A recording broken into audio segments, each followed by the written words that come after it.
Welcome to Open Whispers channel. When the people keep murmuring, it means something is wrong.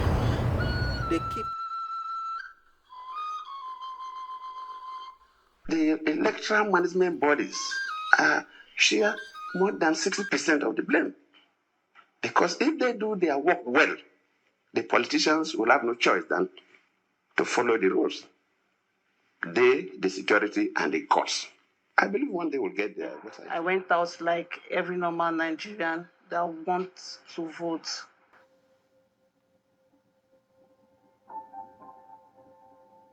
I joined the queue. The queue was a long one, so I couldn't stand for long. Some group of boys just walked down.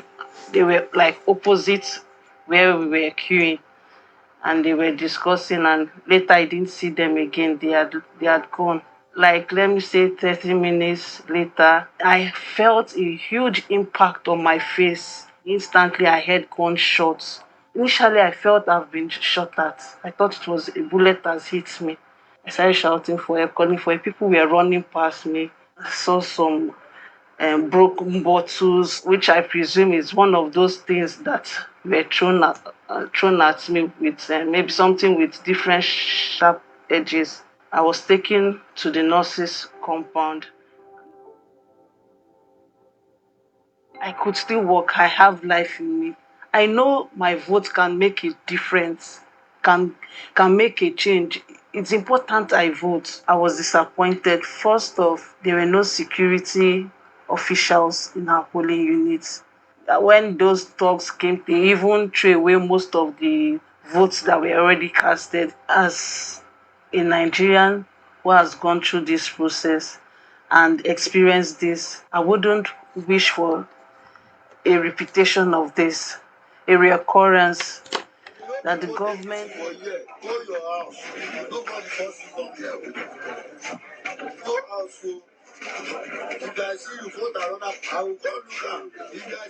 Now the question is, how did we get here?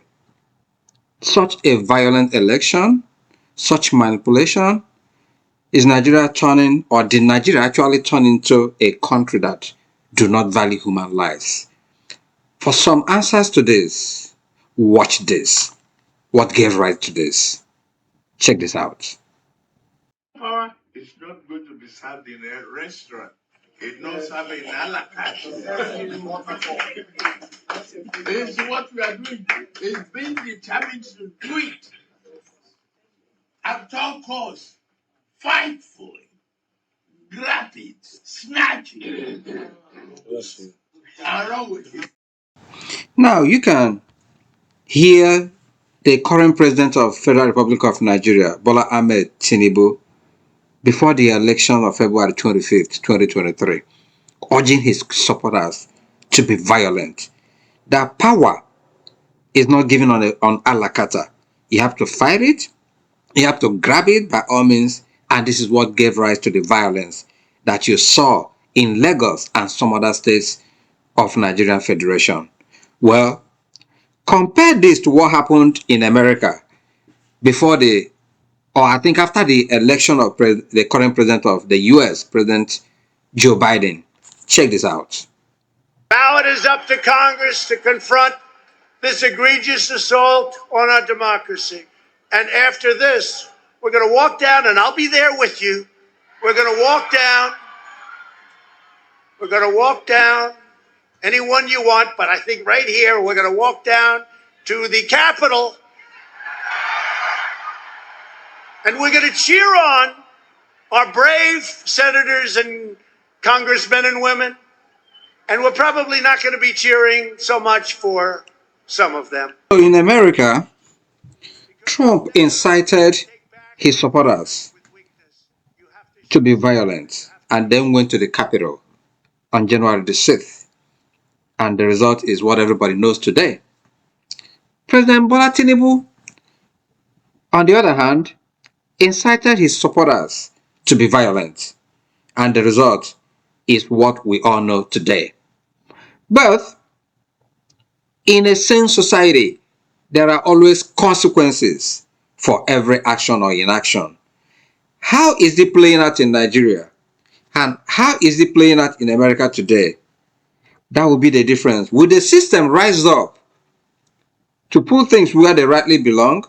Tinubu Bola Ahmed of the APC, having satisfied the requirements of the law, is hereby declared the winner and is returned elected. It was issued by a grand jury of citizens here in the District of Columbia, and it sets forth the crimes charged in detail. I encourage everyone to read it in full. The attack on our nation's capital on January 6th, 2021 was an unprecedented assault on the seat of American democracy. As described in the indictment, it was fueled by lies. Lies by the defendant targeted at obstructing a bedrock function of the U.S. government, the nation's process of collecting, counting, and certifying the results of the presidential election. So there are two wrongdoings here. In the United States of America, the former president, Donald Trump, tried to torpedo the democratic process of the US. After that, the Congress and the judicial system rose to the occasion, and Trump has been indicted and possibly facing a jail time in the US.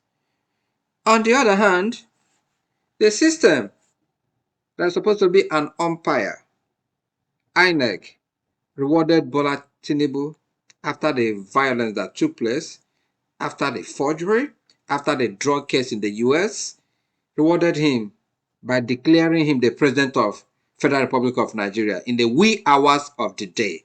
He got rewarded. Whereas Trump has been indicted. The question everybody is asking is, there's only one man standing, and that is the judiciary. Will the judiciary uphold the sanctity of Nigerian democracy, or will they in return torpedo the system and uphold the presidency of Bola Ahmed Tinubu, which was acquired through the back door, in my opinion, and through the opinion of European Union observers and both local observers? The truth be told, INEC from inception has been a failure. They represent the Nigerian failed promise, the failed Nigerian dream to the ordinary masses of the country.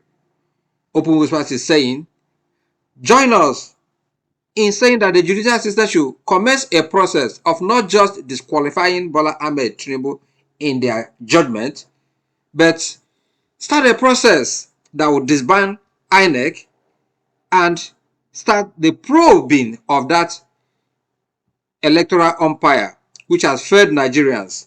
And by failing Nigerians, they've made sure that politicians are not held accountable for their misrule and misdeeds in the democratic governance of Nigeria. Disband INEC, probe INEC, and bring Professor Mahmoud Yakubu to books. After seeing all this violence take place, after all the wrong things that happened during the election of 2023, after all these wrongs, will the judiciary rise up to the occasion to right the wrong? Time will tell. Until we meet again in the arena. See something, say something, do something. All eyes on the judiciary. Cheers.